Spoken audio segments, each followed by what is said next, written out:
Olá, hoje a gente vai mergulhar de cabeça em um dos textos mais influentes e talvez controversos da história. Os primeiros capítulos do livro de Gênesis. Mas assim, a ideia não é fazer uma leitura religiosa.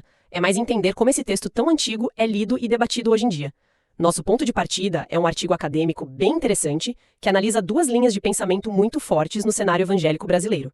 Então, a nossa missão aqui é desempacotar essas duas maneiras de ler a narrativa da criação.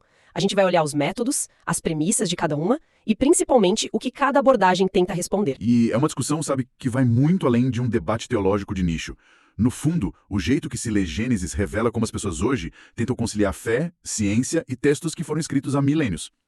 As duas perspectivas que o artigo coloca em foco são, de um lado, a que podemos chamar de teológico-pastoral, que é muito bem representada pelo teólogo Augustus Nicodemos, e do outro lado, uma abordagem que o artigo chama de científico-apologética. O grande exemplo aqui é o físico Adalto Lourenço. E o legal da análise é que ela não os coloca como, inimigos. O objetivo é ver onde as ideias se encontram, onde elas se afastam e como, talvez, juntas elas possam dar uma visão mais completa do que está em jogo, entende? Perfeito. E antes de entrar neles, acho que vale a pena lembrar que essa conversa não começou ontem. O artigo faz questão de mostrar que o debate sobre como interpretar Gênesis é quase tão antigo quanto o próprio cristianismo.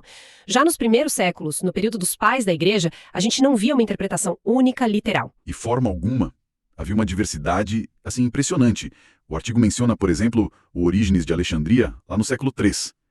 Ele era famoso por suas leituras alegóricas. Ele buscava no texto significados espirituais mais profundos que iam além da letra. E até uma figura central como Agostinho de Hipona, um século depois, tinha uma visão bem sofisticada do assunto. É verdade, ele não via os dias da criação como períodos de 24 horas. Para ele era mais provável que fossem, categorias lógicas na mente de Deus, ou talvez instantes de criação divina. Exatamente.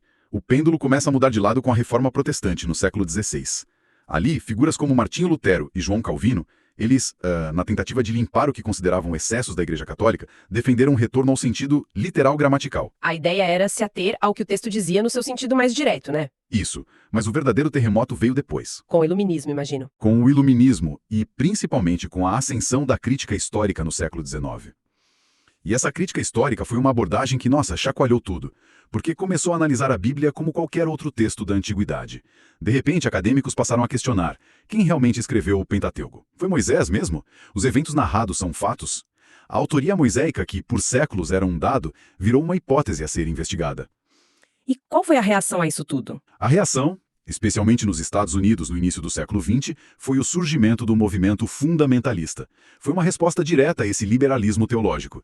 Eles reafirmaram com muita força certos fundamentos da fé, entre eles a inerrância e a literalidade das Escrituras.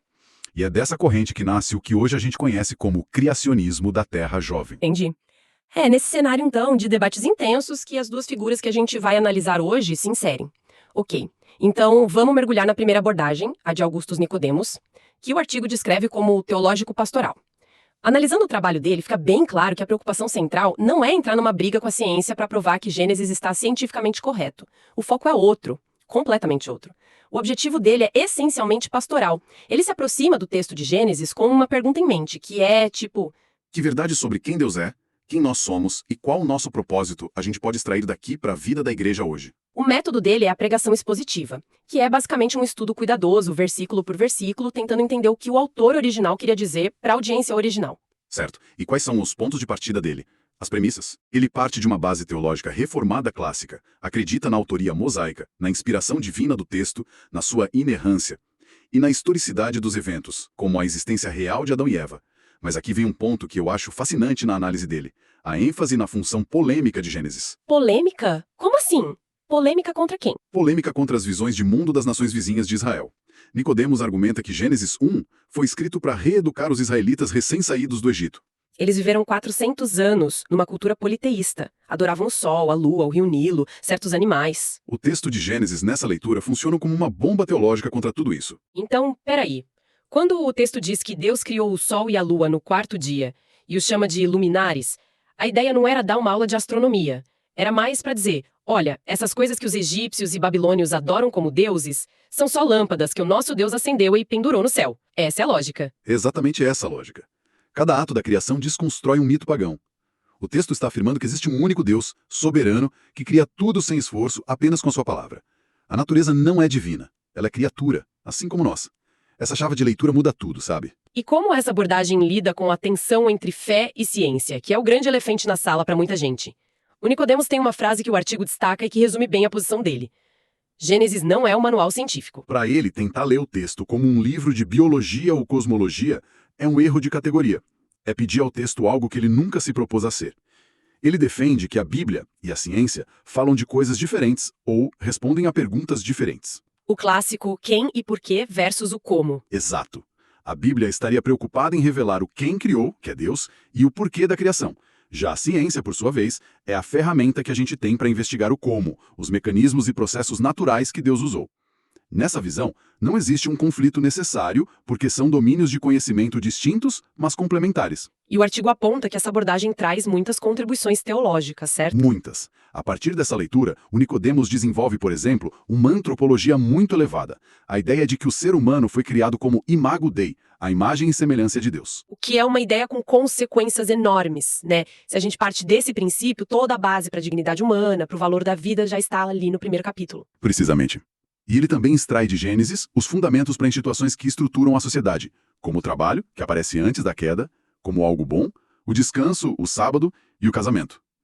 No fim, a força da abordagem dele é essa capacidade de conectar a erudição do texto antigo com as necessidades espirituais e éticas de uma comunidade hoje. O que faz todo sentido vindo de um teólogo e pastor.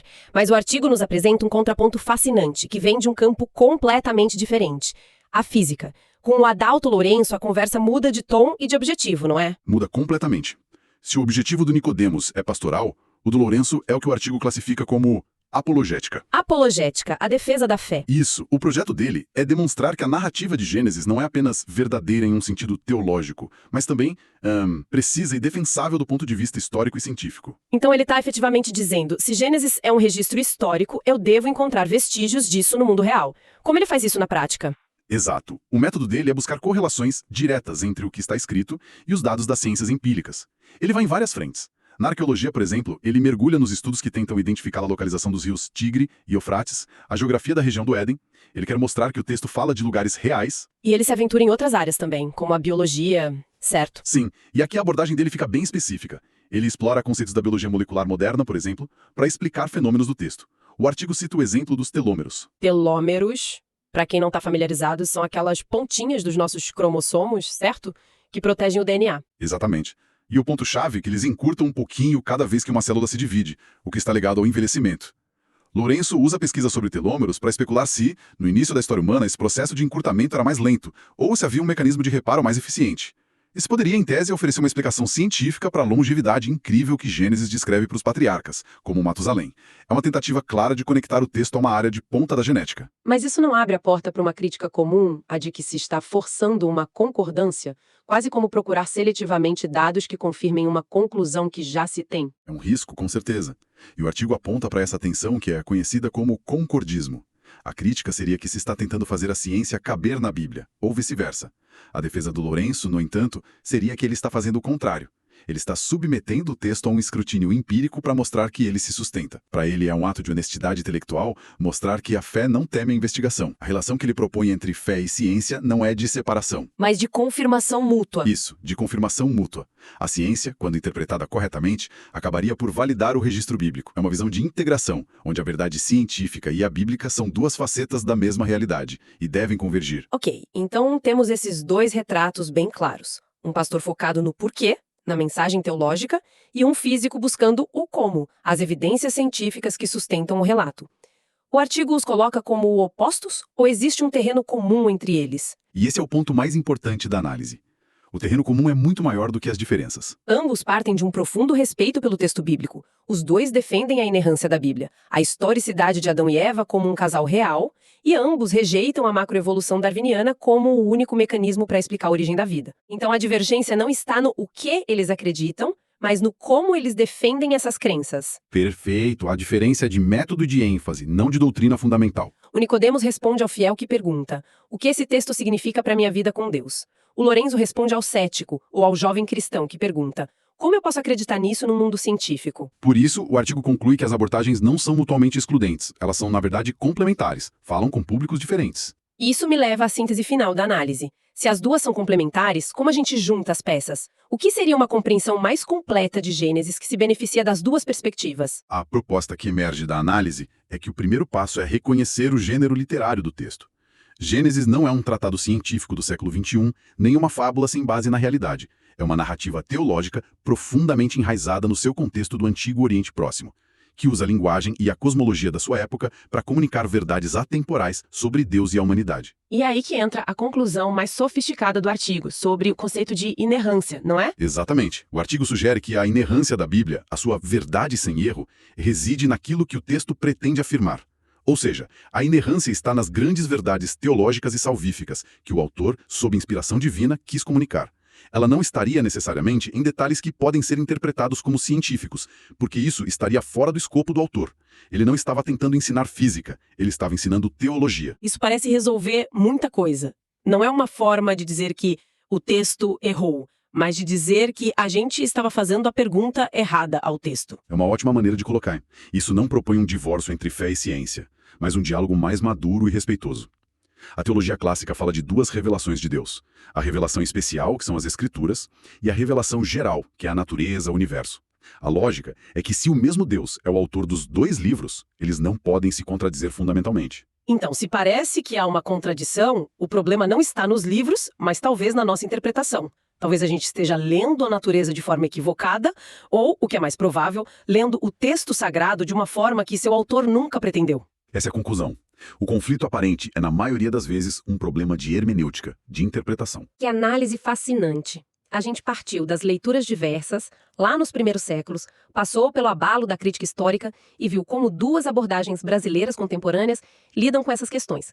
Uma com foco total no propósito teológico, outra engajada na validação científica, e no fim, a gente vê que elas talvez não sejam tão distantes assim. Isso mesmo. E essa análise toda, ao apresentar essas duas perspectivas de forma tão clara, levanta uma questão importante que o artigo meio que deixa no ar como um desafio.